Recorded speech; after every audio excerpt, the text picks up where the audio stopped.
تو ہوا کچھ یوں تھا کہ 20 سپٹمبر کو آپ کو پتہ ہوگا کہ ایک مرڈر ہوا تھا بچے کا، جس میں یہ بتایا گیا تھا انیشلی کہ بچے کے ساتھ زیادتی کی گئی، اور اس کے بعد اس کا گلا کاٹا گیا۔ گلا کاٹنے کے بعد اس کے جسم پہ متعدد وار کیے گئے، اور اس کے علاوہ اس میں پھر اس کی باڈی کو جلایا گیا۔ اس پہ پھر ہم نے یہ بچہ ہزارہ ٹاؤن سے تعلق رکھتا تھا۔ اس بچے کا نام ارمان علی تھا، جس کی عمر کوئی 6-7 سالہ بچہ تھا۔ میڈیکل ہم نے اس کا کر لیا، اس کا پوسٹ مارٹم وغیرہ سارے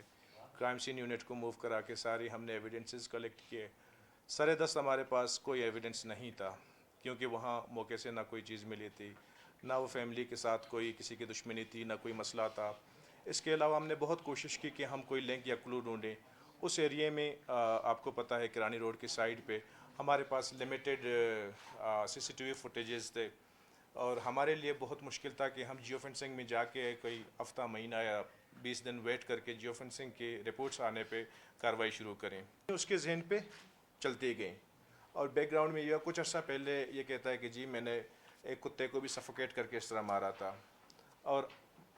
اس دن یہ بچہ نکلا تھا، وہ کہتا ہے باہر کچھ بھی نہیں تھا، مجھے یہ بچہ نظر آیا، میرے دماغ میں وہ چیزیں چل رہی تھیں، میں نے اس کو لے گیا، جوس پلایا، جوس پلانے کے بعد خالی پلاٹ میں جا کے اس کو پہلے اینٹ مارا، پھر اس کے پیٹ پہ چھرا گھونپا اور اس کا گلا کاٹا۔ گلا کاٹنے کے بعد اس کو پھر وہ جو ویڈیوز اس نے دیکھے تھے، پیٹرول اس کے پاس ایک بیگ تھا، بیگ پہنا ہوا تھا، بیگ میں اس نے وہ رکھے ہوئے تھے، ایک ہتھوڑی تھی، ایک چورا تھا، پیٹرول بھی تھے، گلوز بھی تھے، ماسک، ساری چیزیں جس طرح وہ آپ فلموں میں دیکھتے ہیں سیریل کلرز ہوتے ہیں، اس طرح وہ ساری چیزیں وہ بیگ میں لے کے گھومتا تھا۔ تو اس نے گلوز پہنے ہوئے تھے، ماسک پہنا ہوا تھا، وہ بالکل فلمی سٹائل میں اس کو مار دیا۔ اس کے بعد وہ پھر بعد میں کہتا ہے کہ جی مجھے افسوس تو ہوا، لیکن چونکہ میرے دماغ میں یہ سوار تھا۔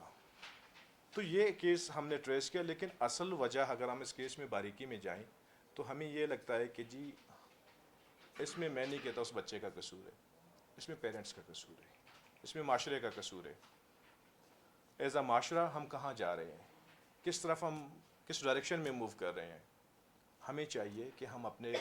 جو اخلاقی تربیت ہوتی ہے، ذہنی اور جسمانی تربیت ہوتی ہے بچے کی، وہ پیرنٹس کا اولین فرض ہے۔ تو پیرنٹس کو چاہیے کہ اپنے بچے کی پازیٹیو تربیت کریں، ان کے مسئلے سنیں۔ ہم ہمیشہ کہتے ہیں اور سنتے رہتے ہیں کہ بچوں کو سننا چاہیے، ہم سنتے ہیں،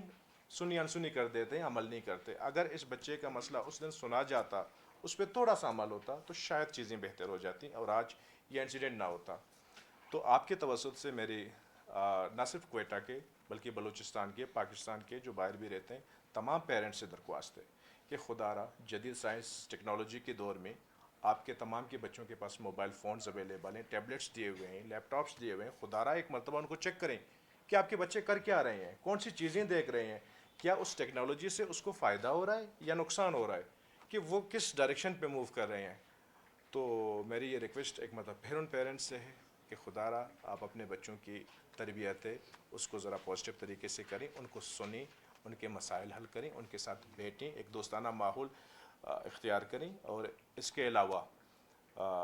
جتنے بھی بچوں کے پاس وہ اسکول جاتے ہیں یا ان کے دوست وغیرہ ہیں ٹیکنالوجی وہ یوز کر رہے ہیں، موبائل ہے یا AI باقی چیزیں ہیں، تو ان پہ ان کا ذرا سپروائز کریں، صحیح طریقے سے دیکھیں کہ وہ کیا استعمال کر رہے ہیں اور کیا چیزیں چلا رہے ہیں۔ کیونکہ انیشیلی ڈاکٹرز نے کہا تھا کہ اس کے ساتھ نہیں ہوا ہے، پھر ایک ڈاکٹر نے کہا اس کے ساتھ ہو گیا ہے،